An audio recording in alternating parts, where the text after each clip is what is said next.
Hello, my friend. I know you're not here out of curiosity. You're here because something in you has been hurt. Perhaps you've been rejected, in love in your career, or in a moment that made you question your own worth. I'm not here to teach you how to get over it quickly. I'm here to sit beside you and help you understand it more deeply. Because I believe some wounds only begin to heal when we're brave enough to face them with honesty and grace. In this video, I'll be sharing with you 21 lessons drawn from Stoic philosophy wisdom I've gathered after years of working with people who've been through a lot.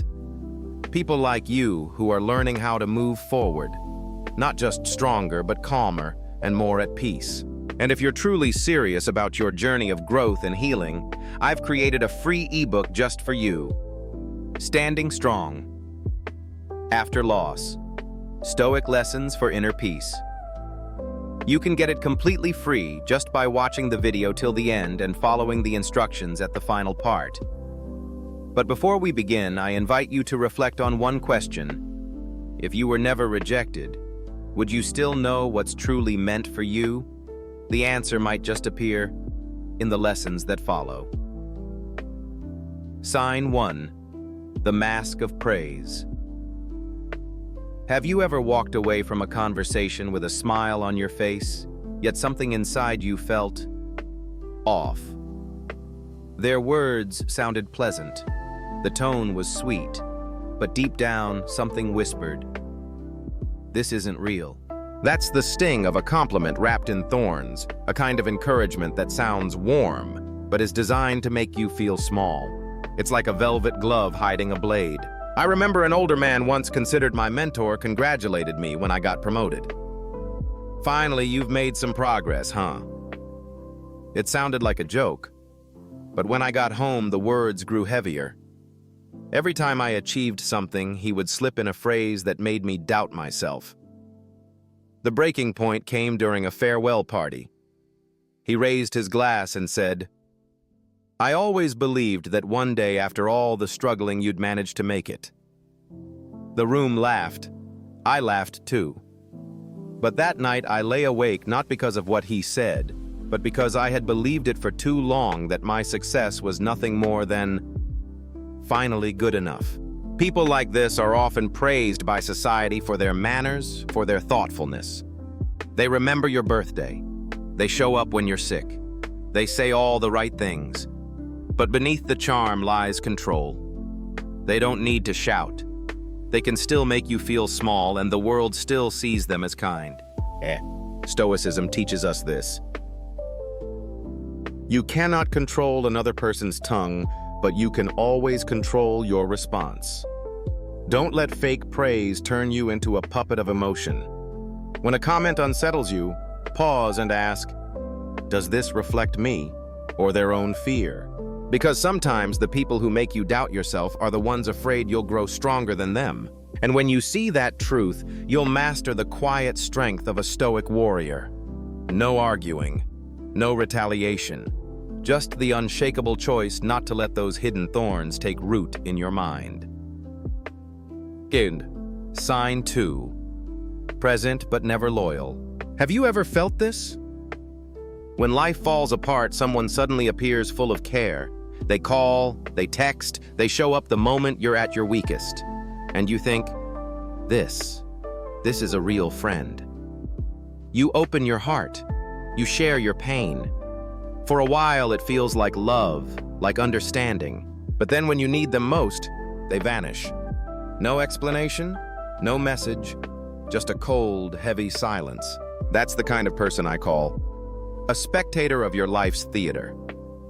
They don't come to walk with you. They come to watch the drama. They stay when there are tears to witness, but disappear when you rise and take control of your story. I once met a woman named Marlene in her 70s, living quietly in the suburbs. After her husband passed an old acquaintance, Nancy suddenly showed up. Week after week, Nancy visited, bringing flowers, pastries, sweet words of comfort. Marlene was grateful.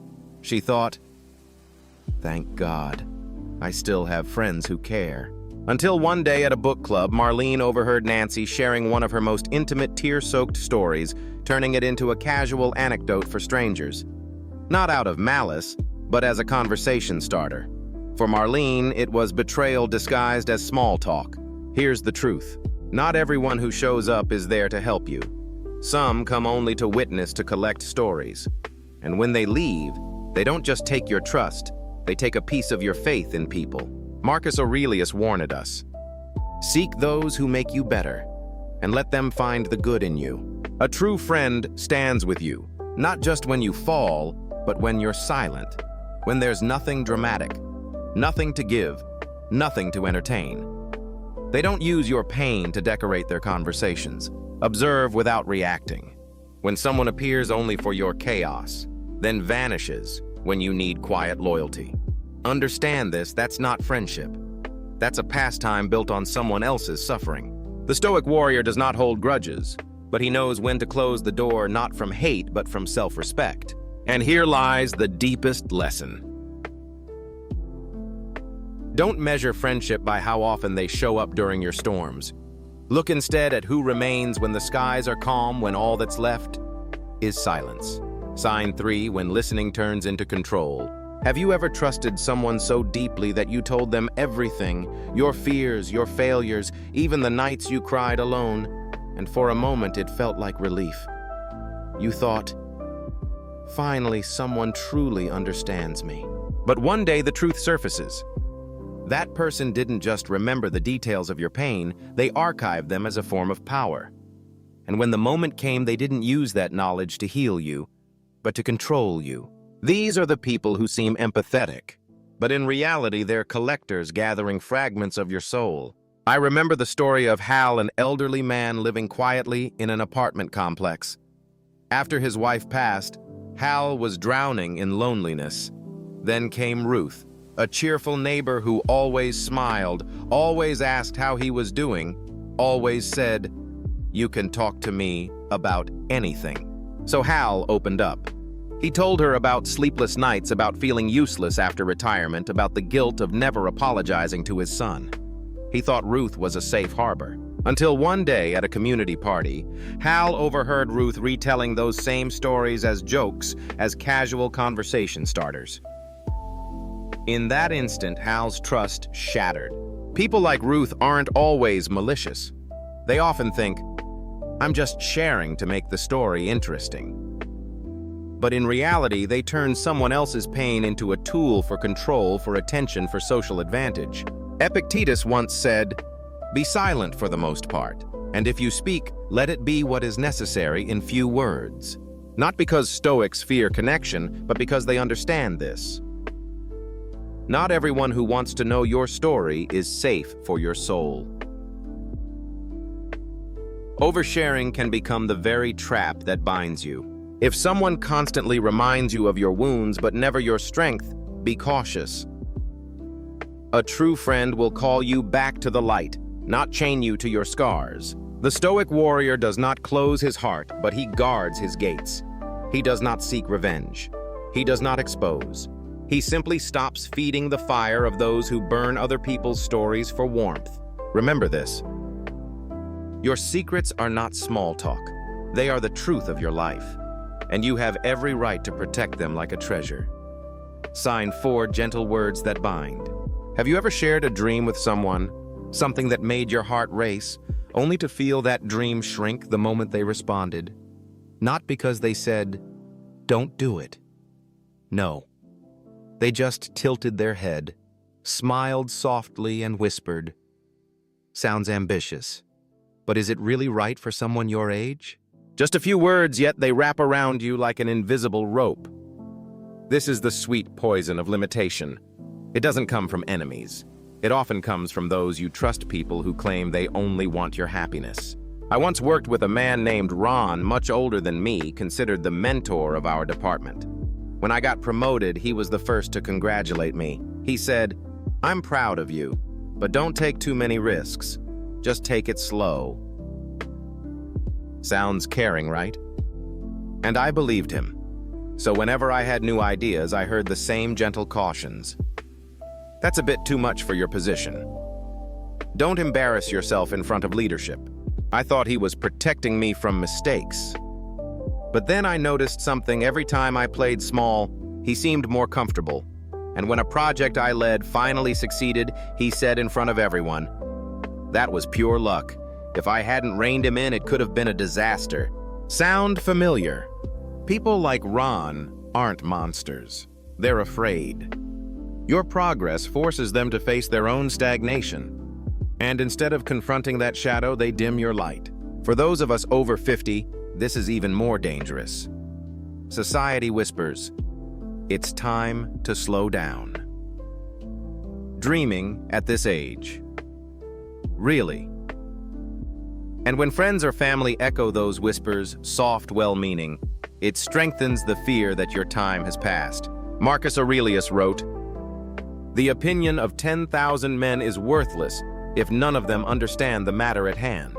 Don't let someone else decide your limits simply because they lack the courage to challenge their own. A Stoic warrior knows this. Silence isn't always wisdom. Sometimes it's surrender. If your dream makes someone uncomfortable, it's not a sign to stop. It's proof you're moving forward. Let their limits remain theirs. Keep walking. Even if they only watch from the sidelines, even if they whisper, don't push yourself. Because here's the truth. No one has the right to decide when it's too late for your life except you. Sign 5. Whispers that break trust. Do you know someone who always seems calm, kind, never raises their voice yet? Wherever they go, trust slowly unravels. These people don't create storms with thunder. They sow chaos with tiny seeds of doubt through words as soft as breath. I really shouldn't say this, but that's how relationships crack, not with explosions, but with whispers. I once knew a woman named Elsie, the kind everyone adored. She baked for neighbors, sent birthday cards, attended every community meeting. People trusted her because she seemed so devoted. But then, strange things began to happen. 2 lifelong friends grew distant. A young couple stopped speaking to their neighbors. Nobody understood why. Except for one common thread, Elsie had spoken to both sides, always with concern, always just trying to help. Elsie never told outright lies. She simply trimmed a detail here, added a tone there just enough to spark suspicion. And when tension finally erupted, she remained the neutral one. People like this don't destroy with swords. They destroy with information. Not to hurt you, but to feel powerful. Because for them, chaos equals significance. Stoicism reminds us of this truth. The best revenge is not to be like your enemy. Marcus Aurelius. What does that mean? It means you don't fight fire with fire. You don't play their game. No exposing, no counterattack, no public defense. You simply stop feeding them, stop giving them control over your reactions. When someone whispers, "Don't tell anyone," but ask yourself, does this build trust or break it? If the answer is division, your choice is clear. You don't need a dramatic exit. Just quietly withdraw. No reaction, no explanation. Silence. Because the one who plants doubt fears only one thing, being met with nothing. And when you choose silence, their game ends. Reserve your trust for those who speak well of others, especially when no one is listening. People who don't need secrets to feel close. People who stay not for the drama, but for your peace. The Stoic warrior knows this. Peace doesn't come from defeating the whisperer. It comes from leaving their stage entirely. Sign 6, care that comes with conditions. Care. Have you ever met someone who's always ready to help, but every time they do, you feel an invisible debt tightening around your shoulders? At first, they appear like a savior. They say, "Don't worry, I'll take care of it for you." But later, every gesture, every subtle reminder carries a hidden message. You have this because of me. Don't forget it. That's not kindness. That's an unspoken contract where help becomes a chain. And if you resist, they'll play the guilt card. I only wanted what's best for you. How can you be so ungrateful? Peter, a retired man I once spoke to, told me this story. After he left his job, a friend repeatedly offered to help him manage his finances. At first, Peter was grateful, but soon that friend began meddling in every decision, from how Peter spent his money to where he should invest. And when Peter decided to take a different route, the response was, I did all this for you, and this is how you repay me. Here's what Stoicism reminds us. Not all help is rooted in virtue. Some is simply a tool for control. Marcus Aurelius wrote, "What is not done willingly is not truly virtuous."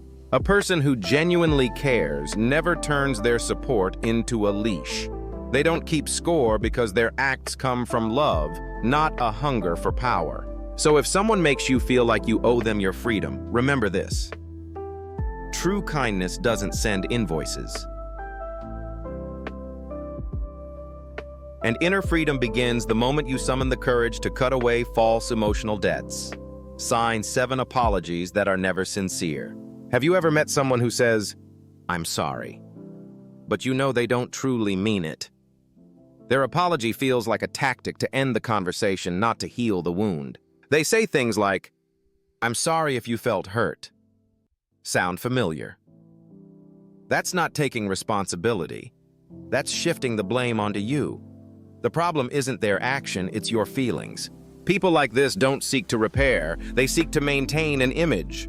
And when you forgive them without change, they see it as a license to repeat the same behavior. Stoicism teaches us, don't focus on words, focus on actions. An apology without change is just empty noise. Don't be fooled by elegant phrases. Watch what they do after saying, "sorry." You don't need anger, you need boundaries. Because forgiveness is not permission to let someone keep hurting you. Forgiveness sets you free, but boundaries keep you safe. Sign 8. When they rejoice in your failure. Have you ever noticed a strange glimmer in someone's eyes when you stumble? They don't laugh, they don't speak cruel words, but something in that look tells you they're pleased you've fallen. People like this often wear the mask of concern. They ask, "So, how's work going?" When you say things are great, their smile feels stiff, but the moment you admit, "I've hit a snag," they lean in, eyes lighting up, disguising delight with sympathy. Why? Because your failure soothes their envy. It calms the insecurities they've hidden behind polite smiles. Marcus Aurelius said, "Envy is a chosen misery." If someone only shows up when you're broken, but disappears or goes silent when you succeed, understand this. That's not friendship. True friends don't measure closeness by your misfortune. The Stoic warrior does not rage at this truth. He simply withdraws intimacy, because peace begins the moment you stop sharing victories with those who secretly cheer for your defeat. Sectal sign 9, they compare you to diminish you. Have you heard someone say, "Oh, you did well, but X is way better"? Or, "You remind me of Y. They did it faster though." It sounds harmless at first, but repeated often, these remarks carve at your confidence. This is emotional manipulation disguised as casual talk, a way to shrink you so they feel taller. Epictetus reminds us, if you want to improve, be content to be thought foolish by others. Don't let comparisons steal your focus. Real friends encourage you to surpass your own limits, not measure yourself against someone else's shadow. When faced with this, don't argue. Don't prove, just smile and keep walking. Because your worth is not defined by the name they place next to yours. Sign 10, their presence drains you. Some people don't need harsh words to exhaust you. Just being around them feels like gravity pulling your energy down. Every meeting leaves you tired, as if they've siphoned your spirit through endless demands for attention, approval, or by feeding you constant negativity. Stoicism teaches, let your mind be a fortress.